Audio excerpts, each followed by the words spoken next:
Yo, what's up? Whoop whoop! It's your boy Joshua, the Murderer, coming to you with another episode of Whoops Up, Whoops Down, the Juggalo Movie Podcast, or whatever the fuck I want to call it today. And folks, we have a big episode to talk about. I've been missing for the last 2 weeks. A lot of stuff has happened in the last 2 weeks. We're gonna be talking majorly about this motherfucker right here, the Sunken Church by Ouija Macc. Yes, we're also because it's been a while since I've been here. I haven't really gave a review of Chlorine yet either, autographed by Ouija Macc himself. So we're gonna talk about Chlorine, Sunken Church. We're gonna talk a little bit about my CD collection saga that's been going on. The last time I talked about it, a few things have happened since then. And then we're actually also going to get a movie review today over the horror football film called Him that I saw last week. So we'll get a review on that. So a little jam-packed episode. Just you got some, it's October, so it's horror season. So I got you a horror film in Him. Then I got, 2 CDs reviews and then my Juggalo collection, CD collection saga. So I think this is a good episode. But we're going to start with the movie review first over Him. So let me get to the IMDb on that one.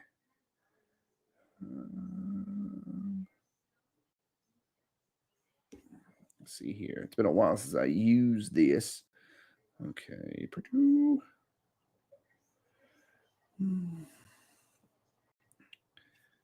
All right, we're gonna share that. All right. See if that is up. And to the stage. All right. Him, directed by Justin Tippin. I think what this film is really getting a lot of buzz about is it's produced by Jordan Peele. And it stars Marlon Wayans, and it really starts this, introduces Tyreek Withers as Cam. And this film, I think on paper, is interesting, I would say. I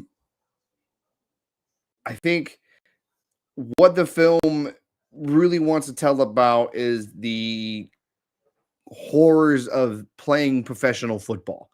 Somebody who's played football in my youth and watched it, has watched it since 2004. I would say I watched it every season since 2004. I've been watching football. I think this film trying to capture the gladiators that these men go on and how these owners and these agents trying to feed off these players, and these players are literally putting their lives on the line every time they go on the field. And they're trying to tell this story, and through Marlon Wayans being a player that has been like a Tom Brady, who's won so many championships. He's the GOAT considered, and Cam, played by Tyreek Withers, is kind of the up and comer, the new guy, the one that could proceed as the GOAT. Okay. And then I got a couple of comedians here, Jim Jeffries and Tim Hedrick from Tim and Eric. When this film first came out, like about a month ago, the buzz has been pretty bad. And after watching the movie, I can see why it doesn't. It's all over the place. I think Tyreek Withers' character is kind of boring, milquetoast. Like Tyreek Withers used to be a college football player, right? He used to play the sports. He has the look, but what he doesn't have is screen presence.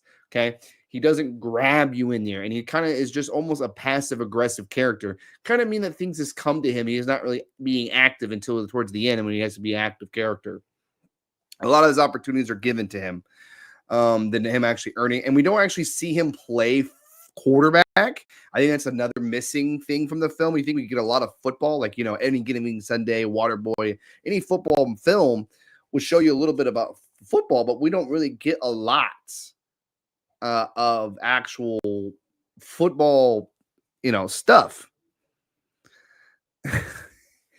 um, so, what I have a problem with is just like the film is actually under 2 hours, which is good. A lot of films are way over long and everything else, but I actually think that this film needed a little more time to give me more of the Cam character, because what really carries this movie to make this movie to even be worth watching is Marlon Wayans as Isaiah. Like, he is the GOAT and everything else. Like, he's the one that kind of pushes the creepiness, that kind of pushes the way of being super obsessive about about the sport and what it takes to be a leader, what it takes to be. You got to be crazy.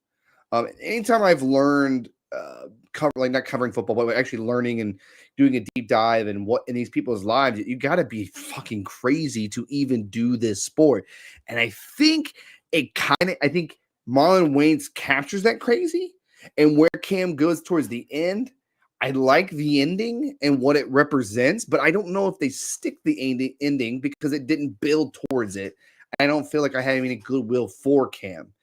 But it shows like how, especially black athletes, right? How these, like, mostly owners are white owners and stuff like that. It's almost like a new slave trade. I think they were trying to, there's a lot of depictions more about gladiators and Romans and how, like, they're there for the slaughter and for our entertainment and their injuries and stuff like that. And I think I get that there, that these people put their lives on line just to get, just to make for the glory, but other than that, I think the writing was kind of, I wish it was written a little better. I wish they had a little more time, because I didn't get more, because there's a connection with the father, but we didn't get very much time with the father. And then just the facts of him. I'm sorry, Cheese House. I know that you're doing a live right now. This is the only time I get to do it real quick. And people tend to watch this afterwards. So I'm not trying to step on you.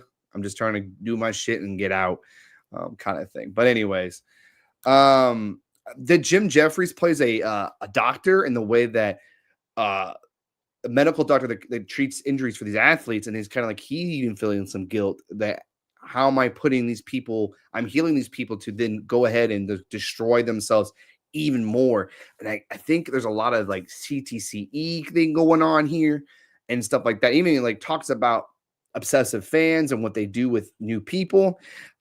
There's a lot here, but I just don't know if they figured out the mixture to fully get me a horror film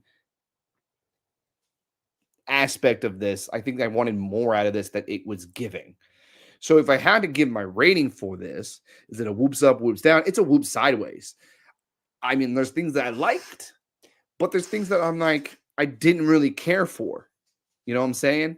It's just like, it's a meh kind of experience at the end of the day, where I walked out of the film and it's Cam, Cam's, there's something that happens in Cam's progression that I was kind of feeling cold for.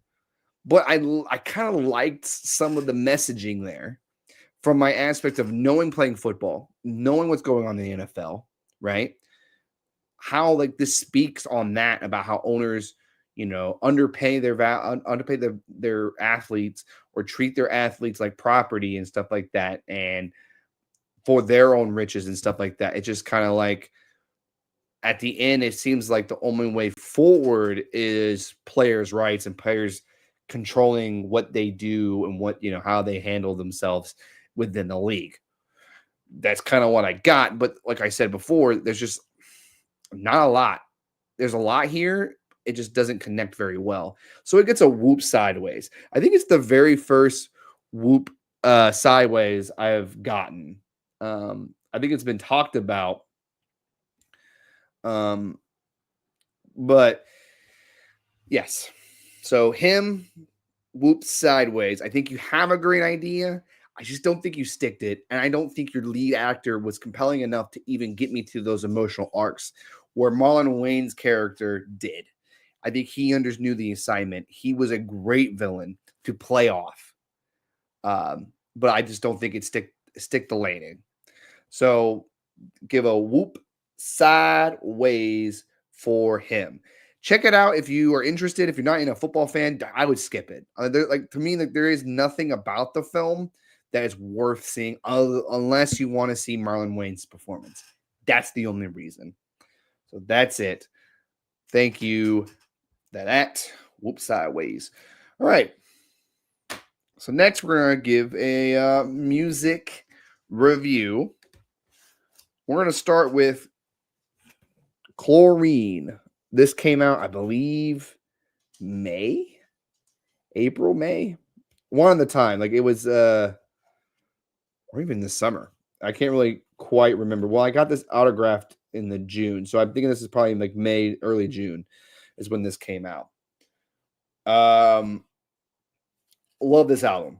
This album is fucking dope as hell. I think front to back, it hits. Like I don't think there's a one song that I don't particularly care for. Devereaux on the beat kills it. There's some Shaggy the Airhead Jones on here. The feature with Apex Chrissy or whatever it is on Death Trap, dope. I think I love Ouija's verse in Death Trap. I think it's one of his best. Highlights on this song, Toot Toot, Mr. Fat Balls, which I played on the show.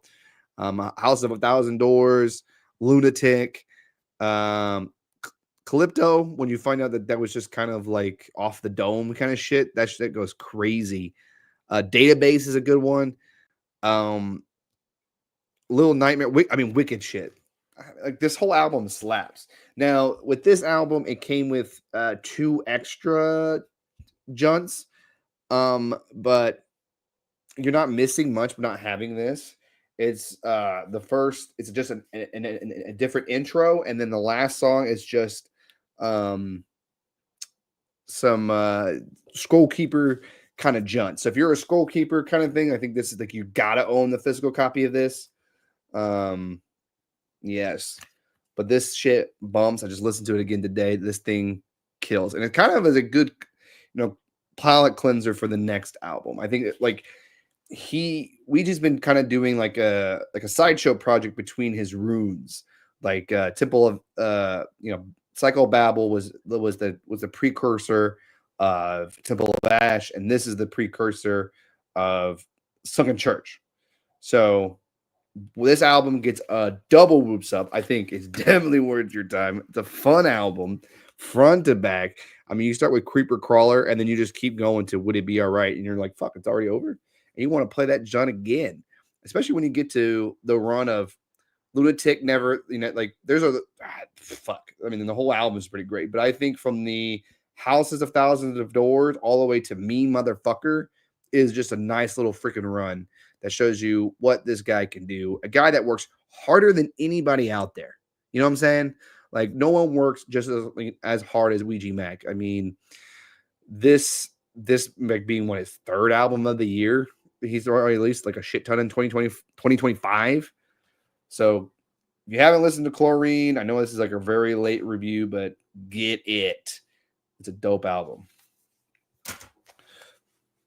Okay. Next, we got the junt itself. Sunken Church, the next ruin in the chapter of Dark Planet. Something that I'm a big Ouija fan. I think the Dark Planet run has been like what I've really been jumping onto it. Most of my CD collections are from that. I have to work my way back. I have to regather the elements. I actually never owned the elements. I'm hoping for a box set of those. That would be dope. But Sunken Church. So leading up to Sunken Church, there were a couple singles that came with this out that was prepping for this album that I didn't listen to. because I didn't have streaming service anymore, so I wasn't able to listen to singles, and I was kind of purposely waiting to hear the album in full without listening to the singles. I think the only single I actually heard was Andy Milonakis, just because I heard it was a Shaggy the Airhead beat and I wanted to listen to it, which I did enjoy. But before we get to the album, I remember getting the album. I was like, oh, I checked my mailbox and like it's not in my mailbox. I'm like, what the fuck is this? And then I see this fucking package. I was like, wait a minute, I just ordered the CD. I didn't get anything else. I hope it was. Then I open it up and I get a throw pillow of the Sunken Church. This is the mystery gift. If every every 5 CDs gets the mystery gift, then this is the first time I ever got the mystery gift without buying the 5. You can go ahead and automatically get the mystery gift if you just buy 5 CDs for like $100. So this is it's a pillow, a little firm. It's pretty cool.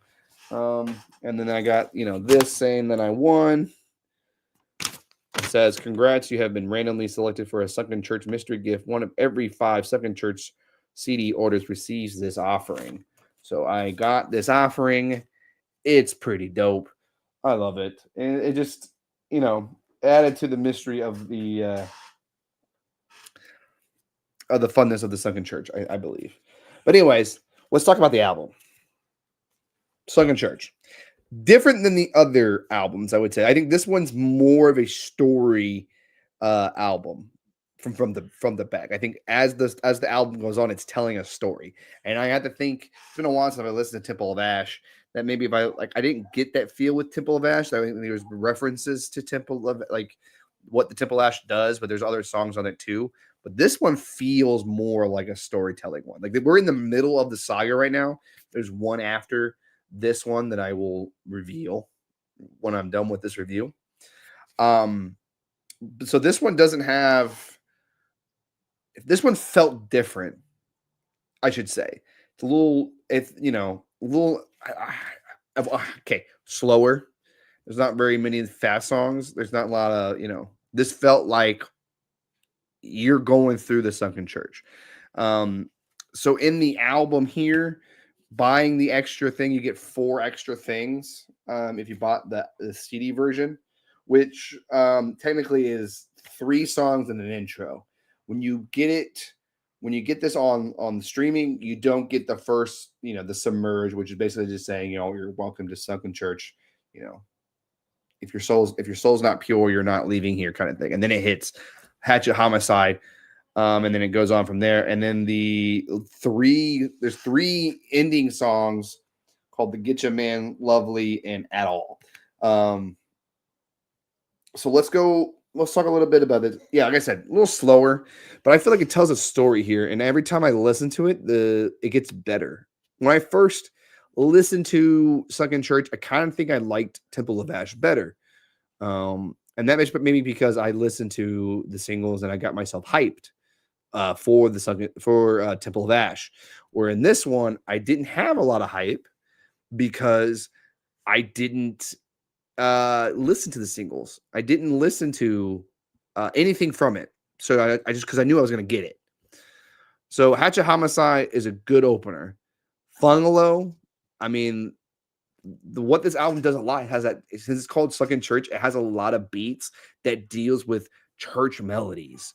A lot of things to deal with church, which I think like the themes of this, of water. I think on my Twitter, on my X, I call this Hell's Pit, but with water. And the reason why I said that is like when you listen to the Wraith Hell's Pit, that is like almost like a storytelling album too, where it tells you about the place of Hell's Pit. You get a lot, like I feel like I understand what Hell's Pit's like, even like with Every Day I Die, The Witch and stuff like that. There's certain songs like that really paints the picture, where I think Ouija does a really good job with painting the picture with the Sunken Church and what it is like and the trials you have to go through in Sunken Church. Songs like, Fungalo, Grimlord, Eastside Ritual, Dissension, Break the Seal, Murder Realm Depth. I think they all, like, those songs are like the Sunken Church, like a lot of some, like, has semblance of what the Sunken Church is. I think Grimlord is the most important one because it's revealed in Grimlord that you meet the Green Wraith. Okay. In Temple of Ash, we meet the Purple Wraith. Now we have the Green Wraith. So I can almost assume that we're going to meet another version of the Wraith in the next album. And my guess will probably be yellow or like, I don't know why I'm going with yellow, but yellow. But I mean, like I said, the water aspect, you get the sense of water in this album. When I first listened to, you got Left Eye. I mean, with Left Eye being a singer from TLC, did the song Waterfall. Don't go chasing waterfalls. Who actually also died before died at a young age. So Left Eye being more about don't, like, if Ouija goes away, like, don't worry about him. He'll be posted up with Left Eye. I think and then this album has a ICP feature. And then I think Ouija Macc hasn't had an ICP feature since Gutter Water with Diamonds. I think it is. I might have to check my work on that. But the song on here, Chinchilla, is a fucking dope ass song. Sometimes when I listen to music, I can kind of visualize what I would do a music video for, and this one did it for me. Like, I could visualize what a music video for Chinchilla would look like, and I cannot stop thinking about it. And Devereaux killed the beat. I love that. I think ICP brings it in that feature. I think it's one of their best. Flume was a song that at first I didn't like, but the bass goes fucking hard on that shit. I mean, and I like the Ouija's verse on that. It's another storytelling one. Rain Dance, that was one of the singles that a lot of people were digging, that, like I said, that I didn't peep out at all. So, like, listening to it in a sense is really good. And then Grimlord is a good one. I like the beat for Grimlord. Eastside Ritual after Grimlord, it's like you understand what the ritual of the what you're supposed to do in the Sunken Church. I think it really does that. And Milanakis is just, like, I think, like, a nice break between that, because the Dissension we go back to the Sunken Church a little bit. But Any Milanakis, that Check of the Airhead beat is a fucking bonkers, dude. Break the Seal, it's another one that I fucking dig. Tunska, Night of the Stanky Heads. I think Ouija, like, eats on that beat. Like, there's a way that there's a certain line, a certain portion of the verses where he just kind of runs with it, and it's just kind of, it's super catchy. Murder Realm Depth, it's good. Goner, good way to end the album if you listen to streaming. The Getcha Man, that's a good one, man. Getcha Man's pretty good. Lovely. I love that Devereaux beat, and there's a beat switch in Lovely that I think is really dope, and At All is the perfect way to end this album. Truly, the way that this album should be. Yes, Chinchilla is fucking dope. I agree. I love that beat. And Devereaux and Ouija probably make the best music together.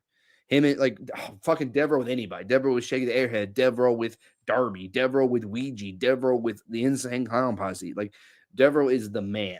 And I think he is showing his shit on this one. There's a lot of awesome church beats they found.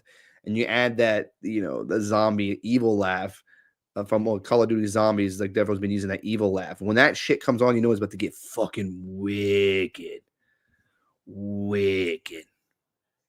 Whoop, whoop. Sorry, I kind of sometimes just go through my show. Appreciate you watching. So if I had to give a rating for this one, it's a double whoops up. Sunken Church sticks the landing. Every time I listen to it, it gets better and better. I would think the first time I listened to it, gets a whoops up, because it didn't, like I said, it felt slower, but it felt more methodical. it felt well planned out. It felt like I was actually going through a journey. So when I listened to Dark Planet, Temple of Ash, and now we get Sunken Church, I feel like I am on a journey, on a quest. That's what it feels like. Like you're on a musical, quest on this album, right? And on At All, right, it has that backwards stuff that Ouija likes to do, and it says now we're heading to temple, the Pyramid of Skulls. That's which gets referenced a lot in here. Is the Pyramid of Skulls, which it could be the finale of the Rune saga, or it could be just a closure of this chapter and entering a new chapter. Who knows? But this is a good album. If you haven't listened to it yet, I hope my recommendation, get you on it. If you haven't listened to it before, my recommendation would be start at Dark Planet, then go to Psychobabble, then go to Temple of Ash, then Chlorine, because actually these two paired together, bruh, nice. It's a good hearing experience right there. I feel like I'm getting cleansed, and then I'm going through and then I'm gonna be able to go to the church.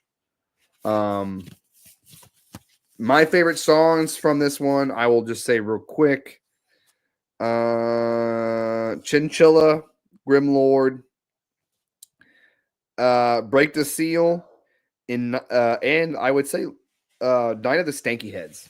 I love that beat. That beat's fucking dope. I would say those are my favorite tracks from this. Check this motherfucker out. It's a dope album. Ouija doesn't miss. That's why I enjoy the motherfucker, man. Like his energy and all his performances there. Like that's why I like go to his concerts and stuff like that. And I think he's one of the best gathering sets at the gathering is when you see Ouija. And yeah, so peep him out. Wait, this is probably better.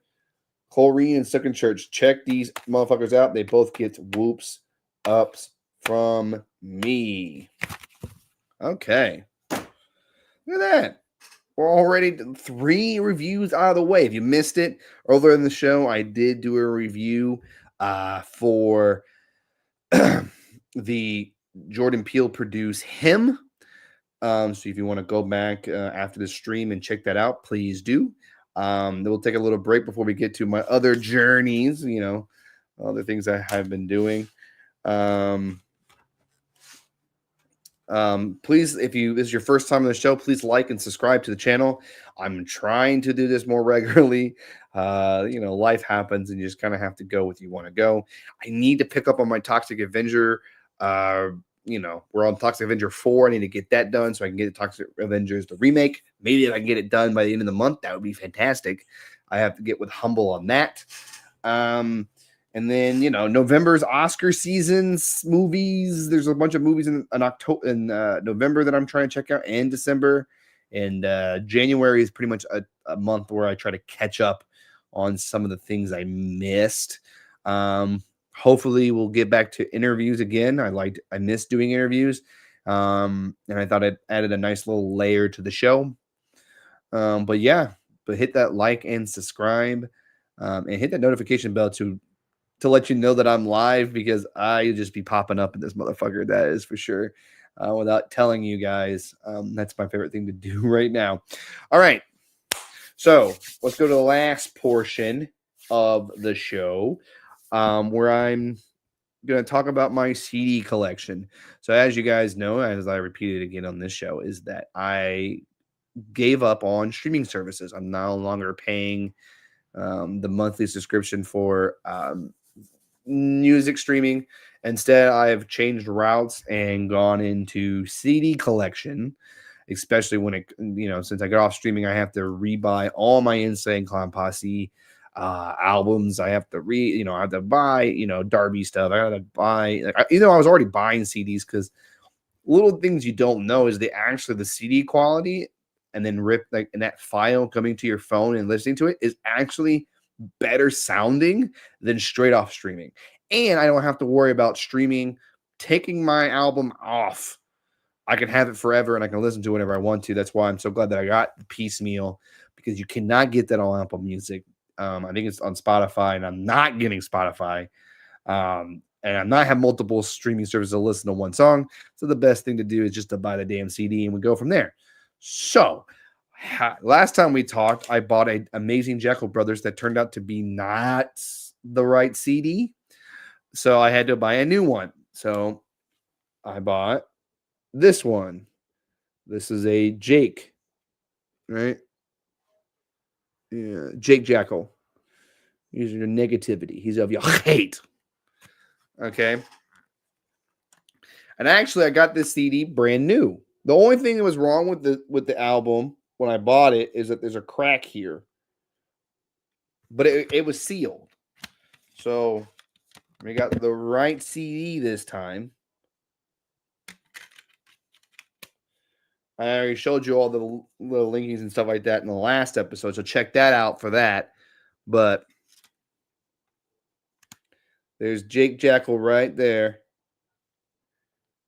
Got that bad boy.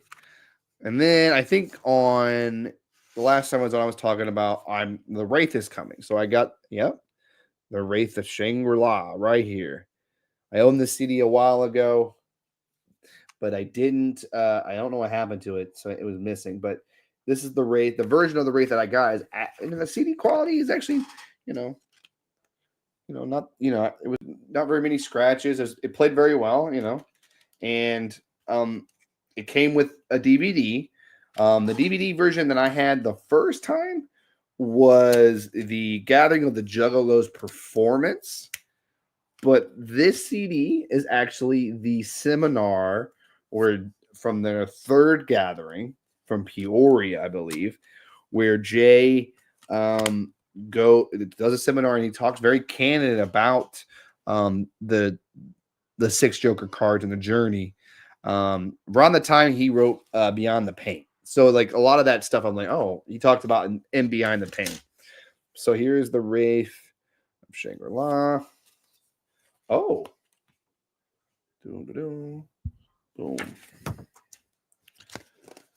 So there's intros, and then they give this one has the lyrics of all the songs. I think in Hell's Pit they also give you all the lyrics of that. Oh, I think I've never seen this one before, but it tells you about the creation of each track. So, for example, let's get to Juggalo Homies, the creation of that, what it says by them. So, gives you the lyrics of the homies, right? And then on below it is the creation. This funky ass little freshness was programmed, played, and performed and engineered all by Mike P. The song was arranged and produced by ICP and co-produced by Mike P. The concept and lyrics were written by, this is just pretty boring. It's kind of so made in the Lotus Pod. So yeah, I think a lot of the things have different. Like that one was pretty boring, but like on Ain't Your Business, this track was written, performed, and produced and engineered by Mike P. Blah blah blah. So usually tells you about that. And a local Dallas wrestler showed Checky Too Dope wrestling under a mask as the doppelganger against our homie Sabu was managing that night by Sin. We fucking love some Dallas. Then it was mixed down by Mike P. at the Sound Kitchen match. Wait, before you turn the page, let's play a little game. I bet you know what number you're thinking of. Okay, cool. There's just some cool things on here. So, sorry about that. Yeah. And then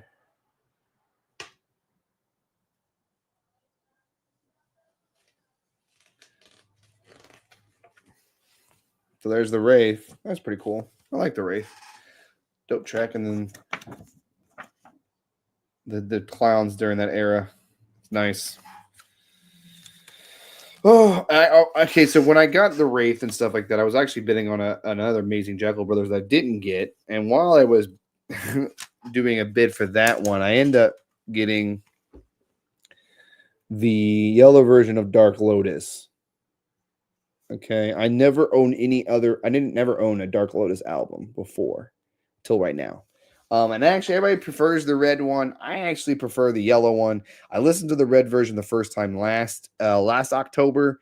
I'm just not a Mars guy. I don't think he really adds things. And the first Dark Lotus album I've listened to was Black Rain, which ABK is on there. So I kind of think that is where my reference is. And what's cool is like you don't even know what songs are on here because it's complete, just straight fucking black. And then there's nothing really important when it comes to that. There's the Dark Lotus. I love this album. So it's a very moody album, but hey, you know, I'm gonna collect them. See, like I'm collecting what I can.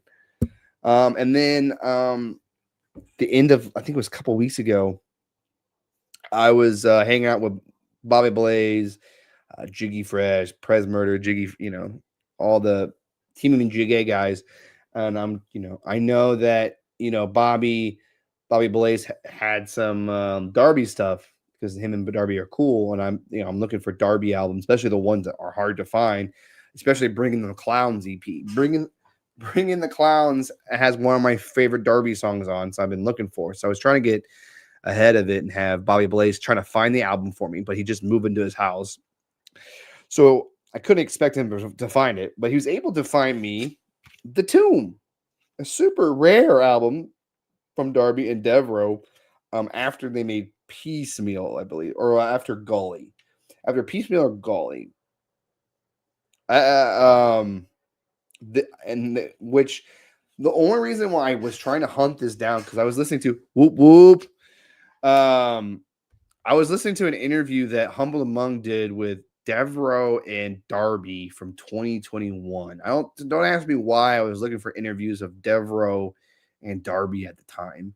But during that interview, they were talking about The Tomb and how experimental they were doing with The Tomb and all this interesting stuff that I didn't think about it. Because I remember first listening to The Tomb, I was kind of like, meh, all right, there's some good junts on here.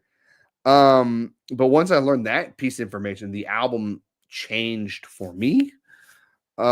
Especially, you got a couple of Shaggy the Airhead junts on here, but Idiots at the comic convention as one of my favorite junts from this album. And the fact that I got the bonus track, the barista at the coffee junt never gets my name right. My name is Darby. It's a good album, good junt. So thank you, Bobby Blaze, for having an extra copy of The Tomb so I can add to my collection. Next time I see you, Bobby, I can't wait to get the files for Bringing the Clowns. If I can't own the physical copy of that album, at least I can get the songs from that album. That would be dope. But yeah, that's my journey. And as you can, I'm in the process of buying more. So next time each time we go do an episode, I'll show you more of my CD collections, because they're just ever growing. And I actually, really do enjoy it. So these are the new CDs that I've gotten. You got, so come over here. Ooh. I got all 6 now. Ooh. There you go. All right, whoa. Right there, I got all 6. All 6 now. And with the multiple different faces. So I have Jake and Jackal. I have Wraith, Hell's Pit, Shangri-La, everything else. And now I did buy the last missing thing from the second deck I needed. Kind of. There's multiple versions of the second deck. But I got one to complete it at first. And then it's off to the miscellaneous other albums out there for that. So that is the show. Just another quick 45-minute show. Nothing too bad. So thank you for watching. Next time, I hopefully we'll have a little more, more reviews for you and stuff like that. Especially because there's a new Paul Thomas Anderson film out. There's a Yorgos Lanthimos film coming out very soon that I'm definitely going to watch and definitely going to review. We're getting to spooky season, so I think I might have plans for Halloween. October 30th in Columbus, Ohio, I will be at the ICP show. So if you're in the Columbus area on October 30th and you see this guy, give me a whoops up, whoops down, motherfucker. All right. So until then, I'm Joshua, the murderer, and this is whoops up, whoops down, or whatever the fuck I want to call it.